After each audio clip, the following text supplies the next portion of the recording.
नमस्कार, मेरा नाम केदार सिंह मेहर है और मैं ग्राम प्रधान हूँ ग्राम पंचायत बास्ती विकासखंड कपकोट जनपद बागेश्वर से। और हमारी एक संस्था है हमर पहाड़ सेवा समिति करके, जिसका आपने यहाँ पे पूरा देख लिया है, पूरा बोर्ड वगैरह भी लगा हुआ है। और हमर पहाड़ सेवा समिति का मैं अध्यक्ष हूँ।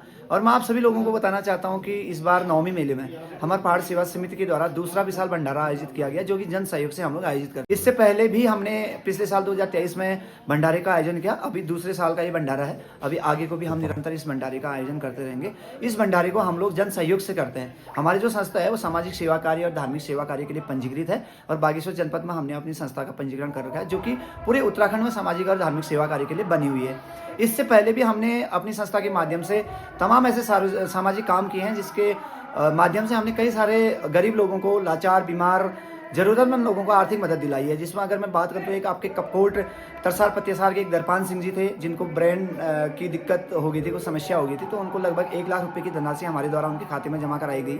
एक हमारे चुचेर गाँव के आप जानते होंगे भगत सिंह कोरंगा जी, जिनको भालू ने उनकी दोनों आंखें निकाल दी थी भालू के। हाँ, तो उनके इलाज के लिए भी हमने अभियान चलाया था। लगभग 1,35,000 के आसपास की धनराशि उनके खाते में जमा हुई हमारे अभियान चलाने से।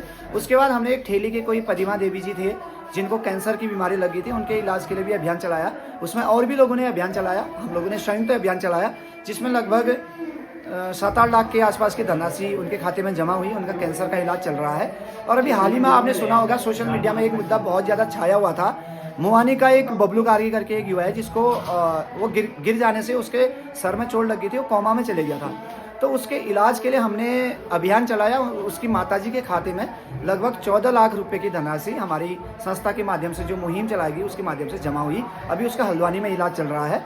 एक केयर टेकर की उपस्थिति में उसका इलाज चला। इसी प्रकार हम आगे भी बहुत सारे ऐसे सामाजिक कार्य करते रहेंगे, धार्मिक कार्य भी करते रहेंगे। अभी हमारा एक फोकस, अभी अगर मैं बताऊं आपके चैनल के माध्यम से, तो शिखर धाम, जो कि मोहन नारायण देवता का एक महाधाम है, वहाँ पर अगर हम किसी भी रास्ते से जाएं, कम से कम 5-6 किलोमीटर की खड़ी चढ़ाई हमको चढ़नी पड़ती है, तब जाके हम वहाँ पे पहुँचते हैं। लोकल के लोग तो एक दिन में आ जाके अप डाउन कर लेते हैं, लेकिन जो बाहर से, जैसे आप आगे हल्द्वानी से, कोई पिथौरागढ़ से आ रहा है, कोई अल्मोड़ा से, कोई गढ़वाल से, जहाँ से भी लोग आते हैं, वो एक दिन में जाके ऊपर नीचे नहीं कर पाते हैं। अगर वो शिखर में रहते हैं तो वहाँ पे लकड़ी की व्यवस्था नहीं हो पाती है, वहाँ पर पानी की व्यवस्था नहीं हो पाती है, क्योंकि वहाँ पर बहुत विकट परिस्थिति है।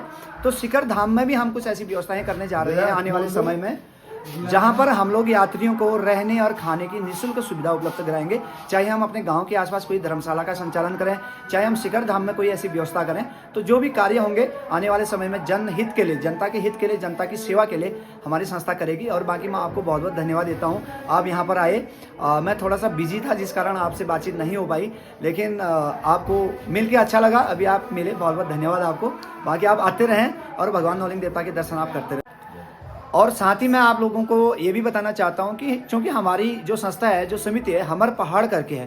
पहाड़ मतलब पहाड़ी जो क्षेत्र हैं, जो पहाड़ी जिले हैं, जैसे अल्मोड़ा है, नैनीताल है, हमारा पिथौरागढ़ है, बागेश्वर है, तो हम अपने पहाड़ में या गढ़वाल के जो पहाड़ी जिले हैं, अगर पहाड़ी जिलों के किसी भी व्यक्ति को आकस्मिक स्थिति में, आपातकाल स्थिति में हमारी ज़रूरत पड़ती है, कहीं पर किसी गरीब का इलाज कराना है, किसी गरीब को अगर कोई आर्थिक मदद करनी है, या कुछ भी कार्य ऐसा हो जो स्वयं वो व्यक्ति नहीं कर पा रहा हो, उसको ज़रूरत हो हमारी या जनता की, तो वहाँ पर आप कभी भी हमको कॉल कर सकते हैं, हमसे अपना हेल्प मांग सकते हैं। और हम लोग अपनी संस्था के माध्यम से, अपने समिति के माध्यम से आप लोगों को सहयोग करने के लिए कभी भी तत्पर रहेंगे।